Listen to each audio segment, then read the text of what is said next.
नमस्कार, आप देख रहे हैं महाराष्ट्र की सबसे भरोसेमंद खबरें। मैं हूं परवीन शेख। अगले कुछ मिनटों में हम आपको रूबरू कराएंगे महाराष्ट्र की हर बड़ी हलचल से, लेकिन सबसे पहले एक नजर डालते हैं सुर्खियों पर।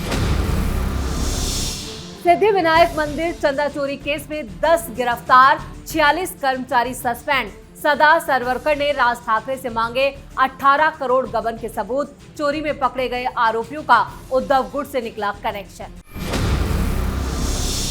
असली शिवसेना की लड़ाई तेज, सुप्रीम कोर्ट में अहम सुनवाई से पहले एक्शन में एकनाथ शिंदे, मंत्रियों के साथ की रणनीतिक बैठक।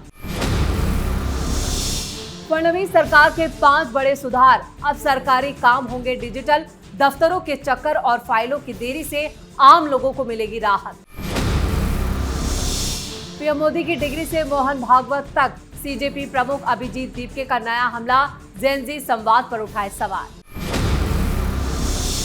गूंगी गुड़िया बयान पर महाराष्ट्र में मचा सियासी घमासान, कांग्रेस पर भड़की एनसीपी, इंदिरा गांधी का दिया उदाहरण। उद्धव ठाकरे ने अपनी ही पार्टी के नेताओं को जमकर लताड़ लगाई, गुटबाजी पर जताई नाराजगी, बोले अभिजीत दीपके से कुछ सीखिए। डॉक्टर डीवाई पाटिल के निधन पर एकनाथ शिंदे ने दी श्रद्धांजलि, बोले लाखों छात्रों के थे मार्गदर्शक।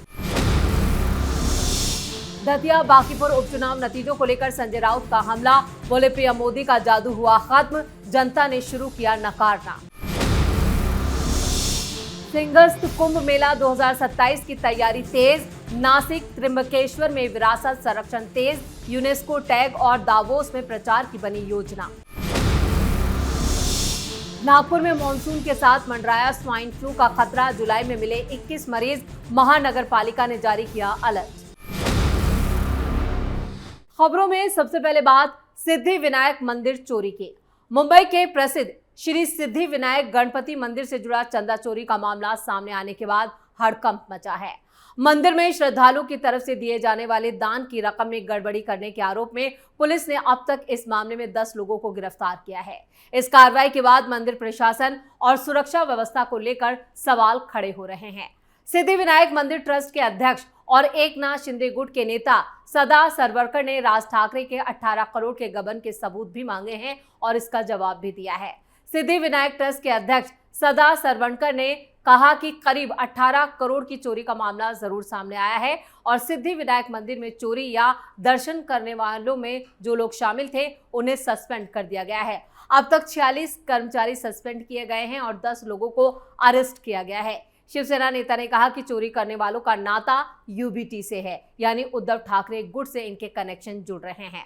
उन्होंने कहा कि कुछ कर्मचारियों ने चोरी की थी। एंटी करप्शन ब्यूरो के जरिए ये चोरी पकड़ी गई, जिसके बाद एक खत एकनाथ शिंदे यानी डिप्टी सीएम को लिखा गया और सिद्धिविनायक ट्रस्ट की तरफ से ये खत डिप्टी सीएम को दिया गया। ट्रस्ट अध्यक्ष ने कहा है कि एसीबी के अधिकारी हर गेट पर नजर रखे हुए थे और इस तरह चोरों को पकड़ा गया, जिसमें 1 नंबर का आरोपी राजन पेंडुलकर का नाम है, जिसे सपोर्ट करने वाले 9 लोगों को भी गिरफ्तार किया गया है। सीसीटीवी के आधार पर इन आरोपियों की धरपकड़ हुई। उन्होंने कहा कि जांच में पता चला है कि चोरी करने वालों को विशाखा राउत, जो यूबीटी की नेता हैं, उन्होंने रखवाया था। अरेस्ट होने वाले लोगों में ज्यादातर यूबीटी के शाखाओं में जाते थे और ये जानकारी मिलने के बाद ही इसके बाद हमने इस पूरे मामले की जांच की मांग की। साथ ही उन्होंने दावा किया है कि ट्रस्ट की निगरानी और मैनेजमेंट में सुधार के कारण मंदिर की आय में काफी इजाफा हुआ है। उनके मुताबिक 2 साल पहले मंदिर की जो वार्षिक आय थी वो 114 करोड़ रुपए थी, जो अब बढ़कर 182 करोड़ रुपए हो गई है। मनसे प्रमुख राज ठाकरे ने अपनी पार्टी की छात्र इकाई के एक कार्यक्रम को संबोधित करते हुए दावा किया था कि मुंबई के प्रसिद्ध सिद्धिविनायक मंदिर में हर साल करीब 18 करोड़ रुपए के दान का गबन किया जा रहा था। राज ठाकरे ने इस मामले पर प्रधानमंत्री नरेंद्र मोदी को जवाब देने की मांग की थी। आपको बता दें कि अब इस तरह से इस मामले का खुलासा हुआ है और पर्दाफाश हुआ है, तो अब इस कीचड़ के जो छींटे हैं वो सीधे तौर पर उद्धव ठाकरे के दामन पर लग रहे हैं, क्योंकि जिन लोगों की गिरफ्तारी हुई है उनका सीधा कनेक्शन उद्धव ठाकरे गुट से बताया जा रहा है। और खबरों में अब बात सुप्रीम कोर्ट में शिंदे की बैठक की। महाराष्ट्र की राजनीति में लंबे वक्त से चल रहा शिवसेना विवाद एक बार फिर सुर्खियों में है।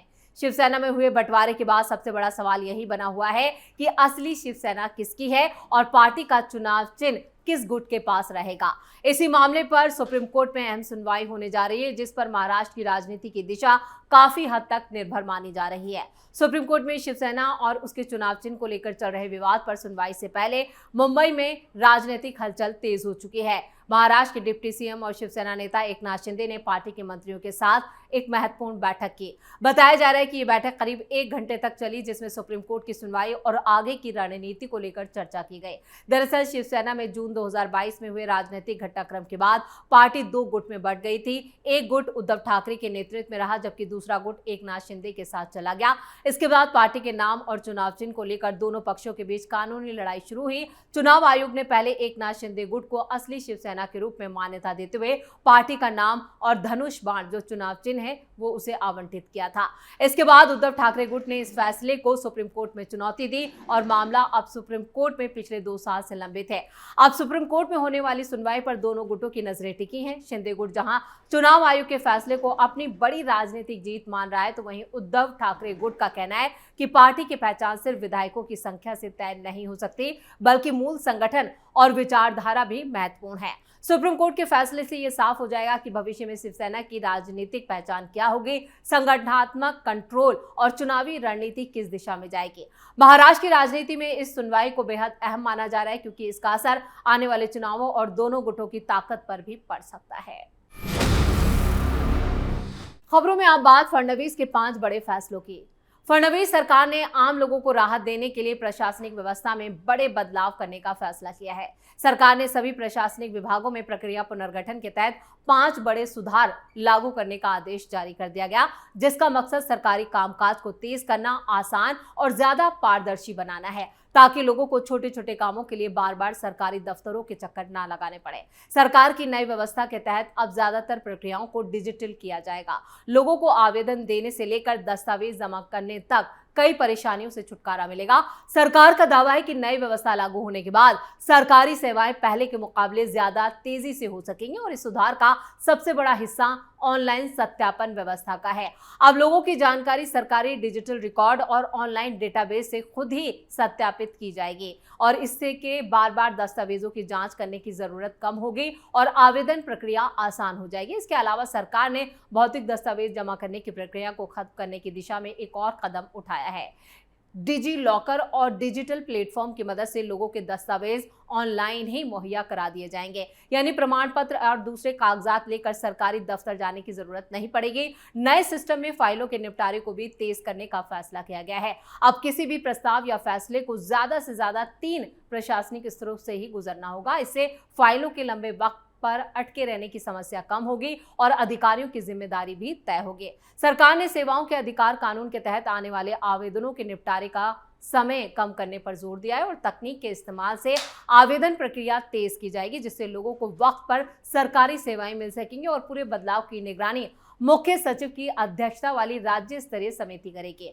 वहीं डिजिटल सिस्टम में जरूरी बदलाव करने और टेक्निकल सिस्टम तैयार करने की जिम्मेदारी महाराष्ट्र की सूचना प्रौद्योगिकी एजेंसी यानी महा-आईटी को दी गई है। सरकार का साफ कहना है कि यह कदम प्रशासन को ज्यादा जवाबदेह बनाने और आम लोगों को बेहतर सुविधाएं देने की दिशा में एक महत्वपूर्ण कदम साबित होगा और इसके साथ ही लैंड से जुड़े भी कई फैसले फडणवीस सरकार ने लिए हैं। इसके साथ ही कन्वर्जन कानून को और सख्त बनाने पर भी फडणवीस ने जोर दिया है, जिसमें 10 साल तक की सजा का प्रावधान है। और खबरों में आप बात करेंगे अभिजीत दीपके की। अभिजीत दीपके इस वक्त कानूनी मामलों में फंसते ही जा रहे हैं। पहले पीएम मोदी की डिग्री मांगी, अब उन्होंने आरएसएस चीफ मोहन भागवत पर अटैक किया है।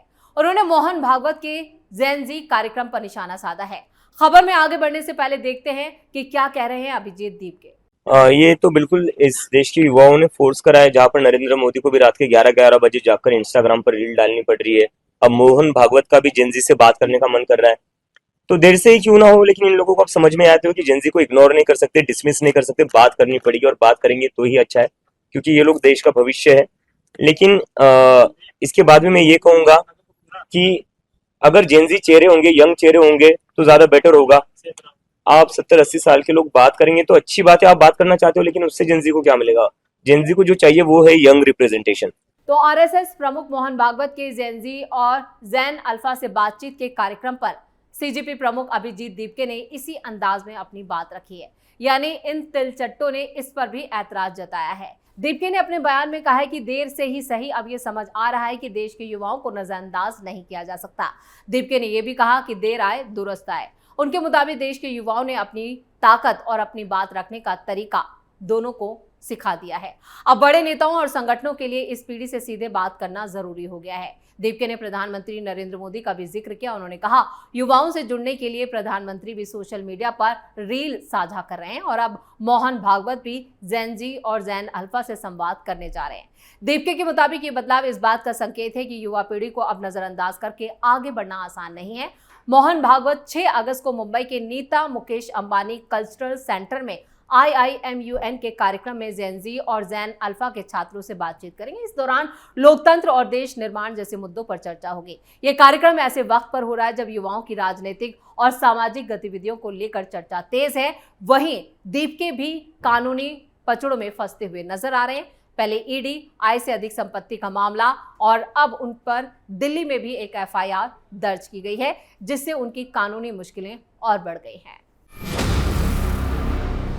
और खबरों के आखिर में बात करेंगे कांग्रेस के खिलाफ विरोध प्रदर्शन की। महाराष्ट्र के बीड जिले में बिगड़ती कानून व्यवस्था को लेकर शुरू हुआ राजनीतिक विवाद अब जुबानी जंग में तब्दील हो चुका है। मंत्री धनंजय मुंडे एक प्रेस कॉन्फ्रेंस कर रहे थे और इसी दौरान एक पत्रकार के सवाल पूछने से उसे रोक दिया गया, जिसका वीडियो वायरल होने के बाद कांग्रेस ने महायुति सरकार पर हमला बोल दिया। हालांकि इस हमले के दौरान कांग्रेस राज्य की डिप्टी सीएम जो हैं सुनेत्रा पवार, उनके खिलाफ जो शब्दों का इस्तेमाल किया उस पर अब हंगामा खड़ा हो गया है। कांग्रेस ने गूंगी गुड़िया कह के सुनेत्रा पवार के ऊपर कटाक्ष किया और जिस पर सियासी बवंडर खड़ा हो गया है। एनसीपी ने इस बयान पर ऐतराज जताते हुए कांग्रेस को उसके अपने ही इतिहास का आईना दिखा दिया। पूरे विवाद की शुरुआत बीड में एक प्रेस कॉन्फ्रेंस से हुई, जहां एक पत्रकार ने जिले की कानून व्यवस्था पर मंत्री धनंजय मुंडे से सवाल पूछा। आरोप है कि मुंडे ने पत्रकार को बीच में ही टोकते हुए बोलने से रोक दिया।